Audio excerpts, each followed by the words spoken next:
right. So, I turn 20 tomorrow, and I've made a lot of mistakes throughout my life, especially throughout my teenage years. And since they're coming to an end, I just wanted to try something new and to share things that I've learned throughout the years. Hopefully, you guys take some away from this. And please let me know if there's anything else that you've learned or that you would like to add. I would love to learn anything. There's still so much to know. But let's just get started. Number one, live in the present, but not just in the present. I remember all throughout high school, um, I really focused a lot on what was to come and tried just like thinking about the plan or especially in class that was super boring, just be like, oh my gosh, when is this class gonna end? Check the time every 5 seconds. Um, and it really didn't get anything done. It kind of just made the time just more miserable. Just focusing entirely on the future is not going to make anything go by faster, or it's not going to make things somehow work out. But same with dwelling on the past. Whenever I made a mistake, I would really just hold on to it, think like that just defines me, and I'll never recover from it. And another thing is that people say is like only focus on the present. You should not just only focus on the present. Use the past. Don't just completely ignore it. Use the past because that's how you improve your present, and then consequently how you improve your future, because the future is shaped by the decisions you make right now, and you only have limited time, so take advantage of it while you still can. Okay, number two, read the Bible, bro. I know you probably heard it a million times already, but this has actually changed my life. I started about 4 years ago now, where I actually set out to read the Bible. And I remember hearing like people say, oh, one day that'd be really cool to like read the whole Bible one day. And this is from like really Christian people, like people who practice all the time, but they didn't actually even read the book that they claim to believe in.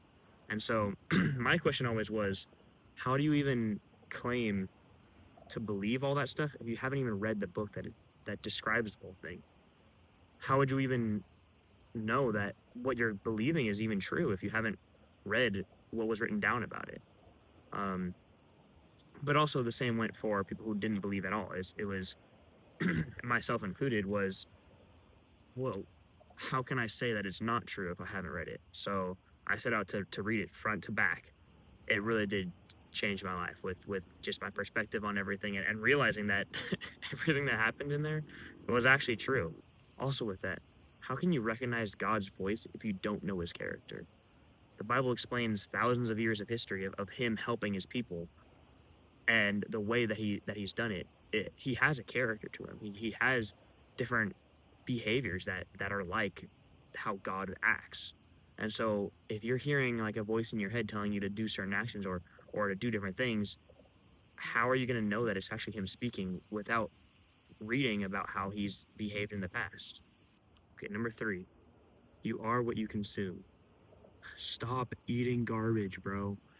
Obviously, this means like the foods that you eat. Stop eating all the garbage. Stop it. You know this already. Stop eating the high fats, high sugars, high caffeine, all the high alcohol. Especially for teenage brains, it literally shrinks your brain. Stop consuming all of that. Same with the music or the media that you watch or the movies and shows that you watch. If you need to hide them, or you have to, if you're worried about people finding out what you're watching, you probably should not be watching it or taking it in. And finally, it's also the same with drugs. Stop. It's not cool. Like maybe you get some friends with it, but trust me, in just a few years, you will find out that they were not even close to your friends. And leading into that is number four: choose your friends wisely. If your friends are the ones leading you into all these bad things, they're probably not your friends. Look around and see what kind of friends you even have, because you become a summary of the five closest people in your life. Are they people that are actually trying to lead you to greatness? Are they trying to build you up, or are they always trying to get you to compromise on your decisions, or trying to lead you away from your family and relationships and everything else? As it says in the book of Proverbs, iron sharpens iron as one man sharpens another. Number five, don't watch corn. I think you know what I'm talking about. If you've been struggling with this, you know how it feels. I know it feels good. I know. Don't do it. It destroys your ability to love someone. It destroys your motivation. It's linked with uh, erectile dysfunction. It's linked directly to trafficking and child porn and all those things. Stop. Stop. It's also gravely against God's law. So get away from it. Number 6, sleep consistently. A lot of people kind of overlook this, and I know it's really easy to just like stay up all night. The key is consistently try your best to go to bed at like the same time and wake up at the same time, especially getting 8 to 9 hours of sleep every single night. And no, just laying in bed does not count as sleeping. Getting that much will make it so much better for your life. It gives you more energy. It helps you actually heal. Your sleep is like a natural medicine for your body. It'll help you perform better in sports and in school and everything else. So get good sleep. Number 7, exercise. It does not have to be complicated. Just get regular exercise. You don't have time? Guess what? Nobody does. That's why you have to make time by changing your habits. Replace like an hour of screen time with an hour of exercise, even just like once a week. Obviously, more would be better, but just start out there. Start out with a 15-minute workout 4 times a week. Easy. Do you don't have money? Okay. You can do a lot with just your body weight. That's called calisthenics. Do push ups, sit ups, squats, all of those. You can build so much muscle just using your body weight. And if you have a little bit of money to spare, $20 can buy you like a door frame pull up bar. Easy. That's helped me so much. It was like one of the first pieces of equipment I got, and I've used it for like 3-4 years now. Amazing.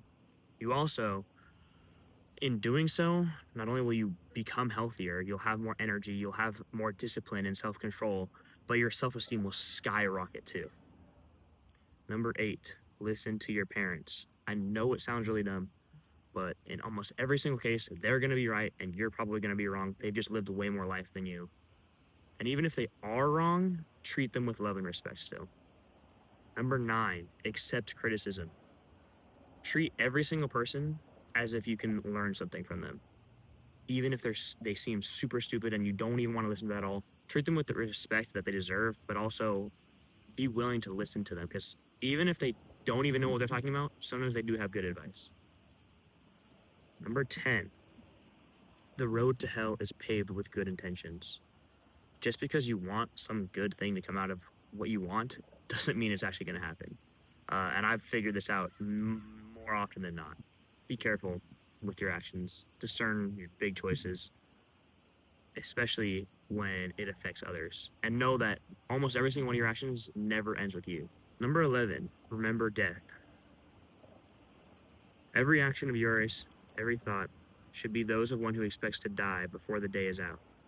Death would have no great terrors for you if you had a quiet conscience. Then why not keep clear of sin instead of running away from death? If you aren't fit to face death today, it is very unlikely you will be tomorrow. That's a quote from The Imitation of Christ. Remember, you're not promised to wake up tomorrow. So stop living every single day like your actions aren't going to determine how eternity is going to be like for you. Number 12, compare yourself to who you were yesterday, not to who someone else is today.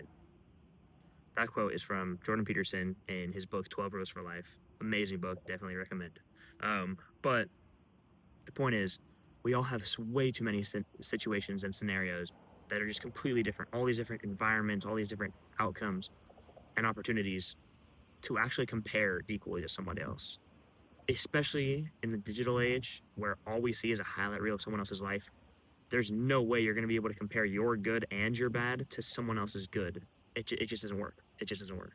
It's not a fair comparison. So don't do it. Especially if you're always looking up to other people and seeing it and comparing yourself, saying, oh, I'm so bad compared to them, you're just going to destroy your self-image.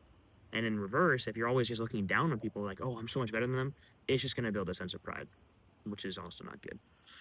Number 13, quit complaining. Everything that happens is either endurable or not. If it's endurable, then endure it. Stop complaining. If it's unendurable, then stop complaining. Your destruction will mean its end as well. Just remember, you can endure anything your mind can make endurable by treating it as in your interest to do so.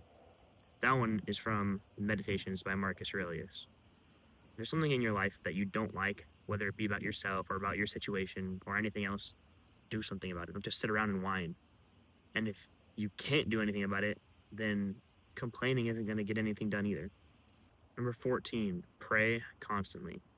This paired with reading the Bible has just drastically changed not only my outlook on life, but just my life itself. It has improved so much more beyond anything I could have imagined. Just pray. Pray. Even if you don't even believe, pray. Ask God to show you that He is even there. You can even do it for something simple as your work schedule or your school or even playing video games. Offer up the mundane to the Lord, and He will transform it, even the most basic of things, into something great. Number 15, Burger King foot lettuce. Okay, no. Happiness is not based on circumstances. No, money is not going to make you happy. No, getting that girl is not going to make you happy. No, getting that dream car or that dream job or whatever it is not going to make you happy. Man, it is windy. As Abraham Lincoln said, most folks are about as happy as they make up their minds to be. By placing your happiness on external things, that means someone else is always going to be able to control them. But by just being content with what happens in the present, nobody will ever have that control over you. So be happy no matter the circumstances. Okay, number 16, enjoy singleness. This one is mostly for myself because I'm almost 20 years old and have still never been in a relationship. So I know that it can be difficult, especially when you see around and see everybody else with what seems to be a great relationship and everything's going great and they have somebody to be with. Back to the comparison quote. But take advantage of this period in your life. You have so much time and energy, especially if you're a teenager. So use it. Go be productive. Go get things done. Go after your dreams. Also use it as a time to even discern what you even want in a relationship. What kind of woman you even want. What kind of marriage you want to have. Also, if you're coming out of a relationship that you just got broken up with or you just broke up with somebody, know that you are going to be fine and you're going to be glad that it happened afterwards. Number 17, discern relationships and the boundaries within them. I have seen countless relationships end in absolute dumpster fires, but I've also seen many that become amazing relationships and are super fruitful. And even though I've never been in a relationship, I've learned a lot just from observing. And so here's a few things that I've learned. First, physical attraction is good and necessary, but it's not everything. It's unfair to have high standards if you don't hold those same standards to yourself. Don't idolize your partner. God still comes first. And also, don't just let God become something that's only between you two. It still needs to be with community. This one is super important. No, you are not going to magically fix her. It's just not going to happen. If she is leading you away from God, she's not the one. The strongest foundation for a family is built between a man and woman who love each other and they are bonded with an unbreakable bond, which is the sacrament of marriage. Anything different and grave problems start to arise. Finally, you should not be doing actions that could create a baby if you are not ready to have a baby and raise it. Also, know yourself. If you're doing actions that could lead to those actions that could create a baby, you should probably save those for marriage as well. Number 18, effort requires zero skill. That's literally it. It takes zero skill to put in good effort. Number 19, watch your mouth. Words are very powerful. In James chapter 1, verse 19, it says this, know this, my dear brothers, everyone should be quick to hear, slow to speak, slow to wrath. And in Ephesians 4, verse 29, no foul language should come out of your mouths, but only such as is good for needed edification, that it may impart grace to those who hear. The things you say to others and to yourself can have a massive impact. Don't just say whatever comes to mind. Watch over what you're saying. Even just a simple compliment can make someone's day. And also, watch what you're telling yourself. As soon as you say you can't, it becomes true. So don't do it. Finally, number 20, you were not made for comfort, you were made for greatness. From the Stoic philosopher Seneca, he says, I am too great, was born to too great a destiny to be my body's slave. And from David Goggins, all you can do is outwork the man that God created in you. So it turns out there's this part in your brain called the anterior mid-cingulate cortex. The name doesn't matter, that's just what it's called. And it physically grows when you do things that you don't want to do. And when you don't do those things, it shrinks. So it's just like a muscle. When you train it, it gets bigger. When you don't, it starts to shrink. And so this means that your will needs constant upkeep. You can't just only do hard things once in a while and then not do them. You have to continuously train it. This also means that when you do hard things, that discipline, it can be carried over into other areas. But you have to choose to do that. So don't simply give in to your bodily desires. Train yourself for greatness. Do hard things. Work out. Eat healthy. Look into scripture. Pray. Do all these things. I highly recommend it, and you will do amazing things. So it's easy to say these things, but it's a lot harder to actually execute them. Strive to actually be the saintly man that God created you to be. It's not just intentions that are going to bear fruit. It's actions that will. And finally, the final quote, what God has done in you cannot stop with you. That's from Father Mike Schmitz, the Catholic priest. Don't just keep the good that God has done in your life to yourself. That's why I want to start this channel, is so that I can actually share the things that I've learned through this journey with other people. So there's still also much I don't know. Please share your input. If there's anything that you want to add or anything I can improve upon, please let me know. I would love to hear it. So thanks for watching. If you want to be strong physically, spiritually, mentally, how about you actually try strength? See you guys.